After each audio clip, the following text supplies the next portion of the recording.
என்ன வெட்டியா இருக்கேன்?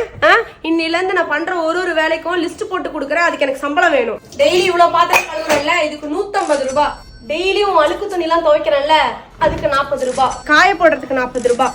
டெய்லியும் பிரேக்ஃபாஸ்ட் சமைக்கிறேன்ல, அதுக்கு 50 ரூபாய். லஞ்சுக்கு 100 ரூபாய், டின்னருக்கு 50 ருபீஸ். அது போக 4 காஃபி குடிக்கிறேன்ல, அதுக்கு 10 ரூபாய். காஃபிக்கு போட்டு 40 ரூபாய். சட்டை தனியா, பேண்ட் தனியா, லுங்கி தனியா மடிச்சு வைக்கிறேன்ல, அதுக்கு 90 ரூபாய். அதுக்கு அயன் பண்றேன்ல, அதுக்கு 90 ரூபாய். டெய்லியும் கூட்டி பெருக்கி துடைக்கிறேன்ல, கிளீனா வச்சிருக்கேன்ல, அதுக்கு 160 ருபீஸ். தலையிலுக்கு இப்படி பெட்ட போட்டு போற பத்தியா, அதை ரெடி பண்ணி வைக்கிறதுக்கு 30 ருபீஸ். வாரம் கிராசரி போயிட்டு வரேன்ல, அதுக்கு ஒரு 200 போட்டுக்கோ.